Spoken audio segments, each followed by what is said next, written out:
Hello students, good afternoon everybody. Myself Monica Sharma from Image English School, Standard 9, Subject Hindi, Chapter number 7, Surdas के पद। सूरदास के पद ये पद्य है, कविता है और इसके ऑथर है सूरदास जी। अभी तक 6 चैप्टर तक का मैंने आपको रिवीजन करा दिया है। हम सेकेंड टाइम रिवीजन कर रहे हैं। 6 chapters also completed. Now I am explaining chapter number 7, Surdas के पद। ऑथर है सूरदास जी और इनकी डेट ऑफ बर्थ है सन 1478 1478 ईस्वी और इनका निधन सन 1573 1573 ईस्वी में हुआ था। और सूरदास जी महाकवि है। महाकवि सूरदास जी का जन्म कुछ लोगों के मतानुसार दिल्ली के पास सीही नामक गांव में हुआ था। कई लोगों का मानना है कि इनका जन्म मथुरा के पास रुकना या रेणुका क्षेत्र में हुआ था। अंध होना ही विवादास्पद है, मतलब सूरदास जी जन्म से ही अंधे थे, है ना। क्या बताया गया इनके बारे में कि इनका जन्मांध होना, जन्मांध मीन्स जन्म से अंधे होना ही विवादास्पद है। वल्लभाचार्य इनके गुरु थे। इनके गुरु कौन थे? वल्लभाचार्य। इनकी प्रेरणा से वे श्रीनाथ जी मंदिर में कृष्ण की लीलाओं से संबंधित पदों की रचना करते थे और ये कृष्ण के अनन्य भक्त थे, मतलब इन्होंने कृष्ण भगवान की बहुत भक्ति की है, अनन्य भक्ति की है और ये श्री कृष्ण भगवान के अनन्य भक्त थे। वात्सल्य एवं श्रृंगार रस के वर्णन में वे अद्वितीय है। प्रस्तुत पद में सूरदास की अनन्य भक्ति भावना का परिचय मिलता है। उनका मन सिवाय कृष्ण के कहीं और सुख नहीं पाता है।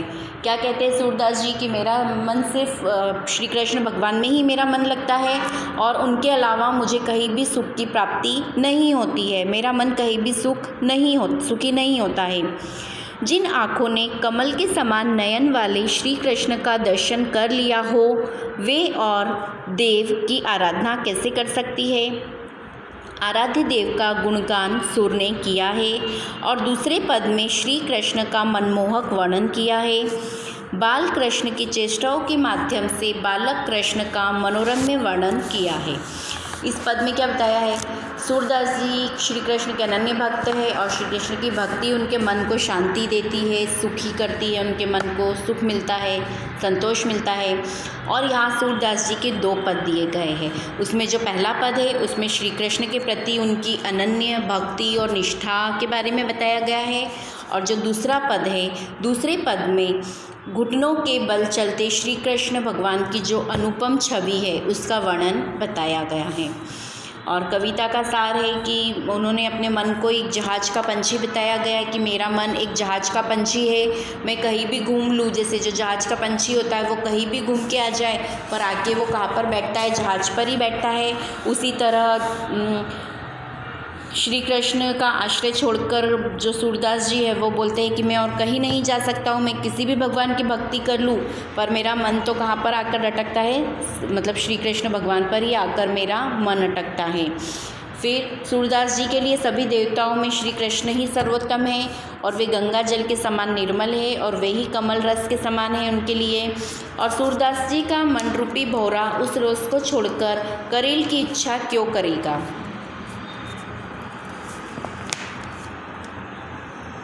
करील मतलब एक कटीला पौधा।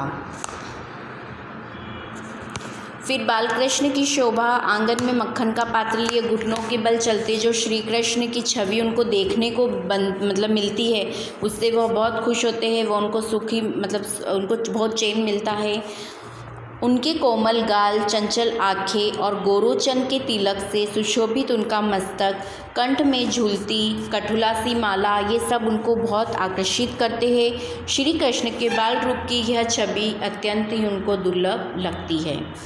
चलिए पहले तो मैं आपको इसके मीनिंग एक्सप्लेन कर देती हूँ। शब्दार्थ और टिप्पणी।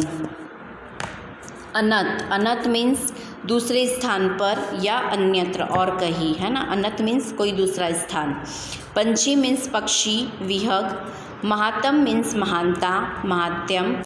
ध्यावे मतलब ध्यान करे, छाड़ी मतलब छोड़कर, पियासो मीन्स प्यासा, दुर्मति मतलब खराब बुद्धि वाला, बेकार बुद्धि वाला, करीला मीन्स कटीली झाड़ी, छेरी मतलब बकरी, चारू मीन्स सुंदर, लोचन मतलब आँख और मादक मीन्स नशा युक्त। इसके अलावा और भी शब्दार्थ है जो मैं आपको एक्सप्लेन कर रही हूँ। कमल नयन मीन्स कमल के समान नेत्र वाले श्री कृष्ण।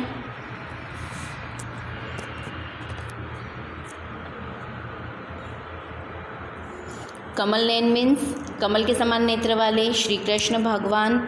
महात्म मीन्स महिमा, परम मतलब श्रेष्ठ, छाड़ी मीन्स छोड़कर, पियासो मीन्स प्यासा, दुर्मति मीन्स मूर्ख, कूप मतलब कुआं, खनावे मीन्स खुदवाए, मधुकर मीन्स भौरा, जो भौरा होता है ना उसको मधुकर कहते हैं, अम्बुज मतलब कमल, चाख्यो मीन्स चख लिया, और करील मीन्स एक कटीला पौधा, उसका नाम है करील मीन्स एक कटीला पौधा।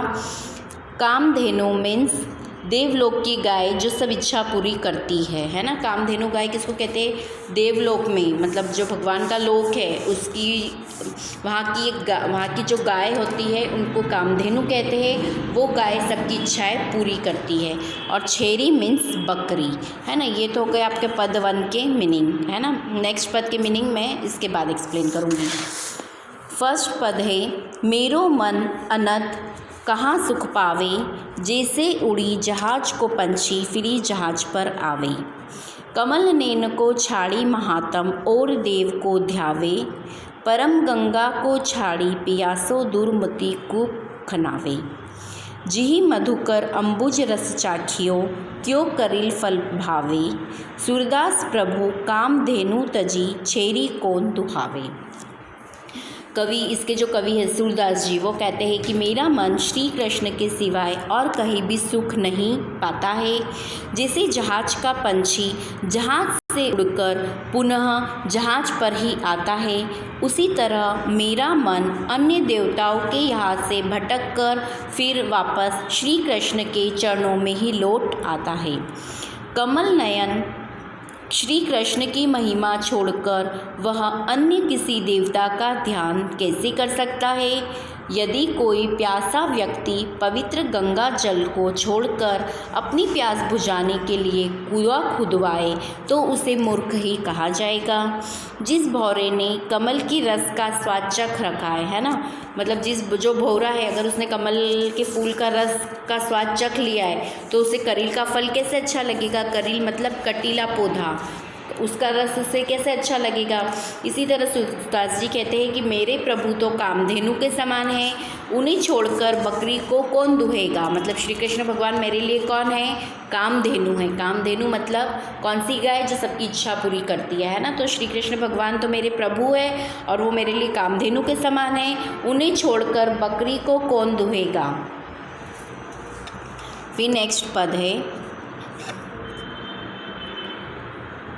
शोभित कर नवनीत लिए, घुटुरुनी चलत रेणु तन मंडित, मुख दधि लेप किए, चारु कपोल लोल लोचन गोरोचन तिलक दिए, लट लटकनी मनुमत मधुप गन मादक मधुहि पिए, कठुला कंठ वज्र के हरिनख राजत रुचिर हिये, धन्य सुर एको पल इहि सुख का सतकल्प जिए।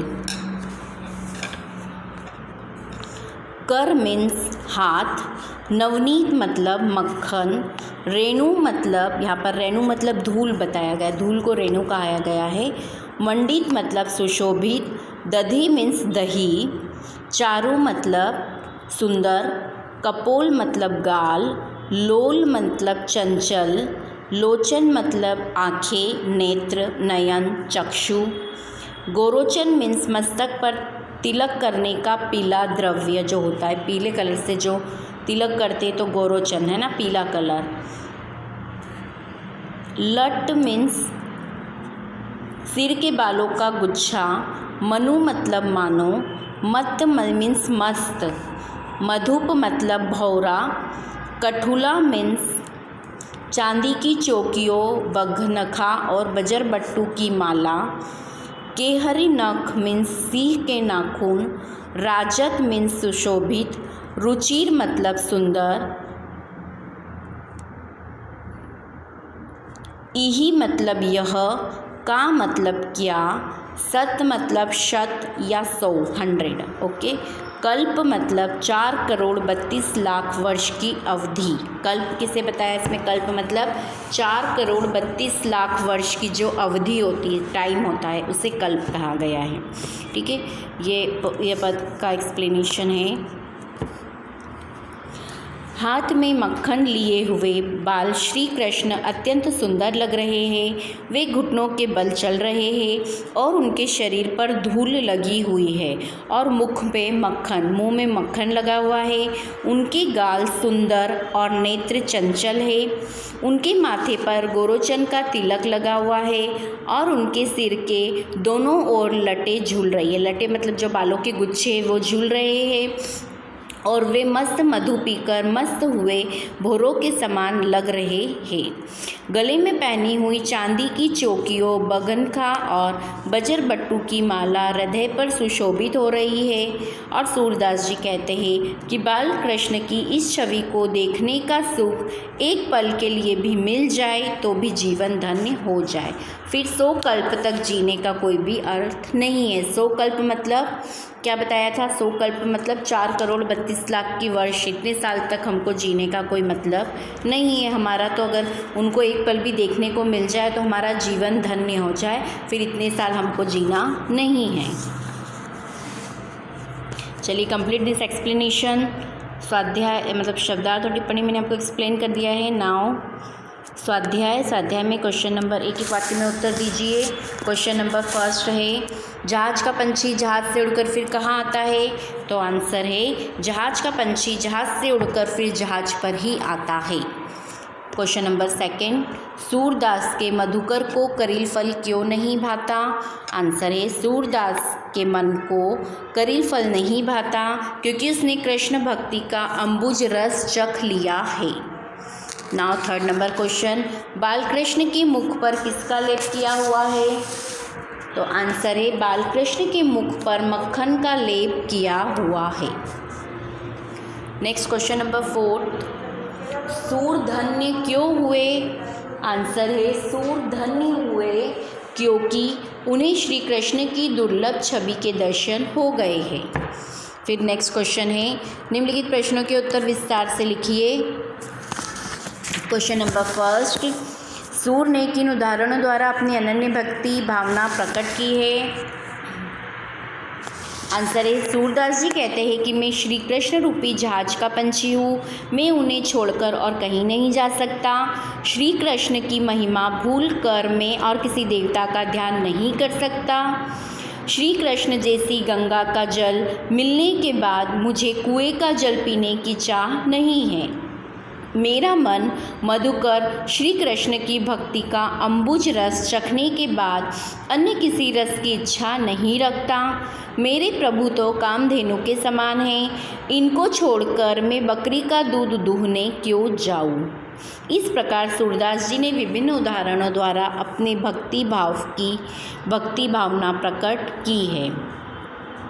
नाउ क्वेश्चन नंबर सेकंड, बालक कृष्ण के स्वरूप का वर्णन कीजिए। आंसर है, बालक श्री कृष्ण की मूर्ति बड़ी मनोहर है। वे अपने हाथों में मक्खन लिए घुटनों के बल चल रहे हैं। उनके मुंह में मक्खन लगा हुआ है। उनके गाल सुंदर और आंखें चंचल है। उनके माथे पर गोरोचन का तिलक लगा हुआ है। उनकी लटें मदमस्त भौरों जैसी सुंदर लग रही है। वे अपने गले में कठुला की माला पहने हुए हैं। इस प्रकार श्री कृष्ण की छवि अत्यंत मनमोहक है। नेक्स्ट है थर्ड नंबर, सूरदास अपने आप को क्यों धन्य मानते हैं? आंसर है, सूरदास श्री कृष्ण के अनन्य भक्त है। श्री कृष्ण के अतिरिक्त वे अन्य किसी का ध्यान नहीं करते। श्री कृष्ण की मनमोहक छवि सदा उनकी आँखों में बसी रहती है। यह छवि उन्हें अनुपम सुख प्रदान करती है। वे श्री कृष्ण की इस छवि को दुर्लभ मानते हैं। उन्हें अपने प्रभु की इस अनोखी मूर्ति के दर्शन हुए हैं, इसलिए वे अपने आप को धन्य मानते हैं।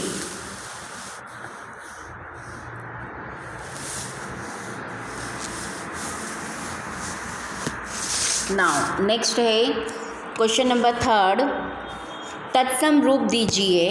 फर्स्ट है अनंत, अनंत का तत्सम रूप है अन्यत्र। सेकंड है पंछी, पंछी का तत्सम रूप है पक्षी। थर्ड है महात्म, महात्म का माध्यम। पियासों का प्यासा, दुर्मति का दुर्मति। लट का केशगुच्छ, मधुही का मध्य और केहरी का केसरी। ये इनके तत्सम रूप है। इसकी पिक मैं आपको सेंड कर देती हूँ। देन फोर्थ क्वेश्चन है समानार्थी शब्द लिखे। समानार्थी शब्द है पक्षी का है खग, अम्बुज का है जलज, कूप का है कुआं, मधुकर का है भ्रमर, धेनु का है पर्यायवाची या समानार्थी, धेनु का है गाय, छेरी मतलब बकरी, नवनीत का है मक्खन, लोचन का है नयन, नेत्र, चक्षु, है ना, आँख, ये सब लोचन के समानार्थी है। कंठ का है गला और नख का है नाखून। ओके, चलिए complete this chapter and exercise is also completed. You have to learn. आप मुझे होमवर्क में सबके तत्सम रूप बताएंगे। ओके, मैं इसकी पिक आपको सेंड कर रही हूँ। तत्सम रूप मुझे आप सबके तत्सम रूप बताएंगे, अपनी वॉइस मैसेज में मुझे व्हाट्सअप मैसेज करेंगे। ओके, चलिए बाय एंड टेक केयर।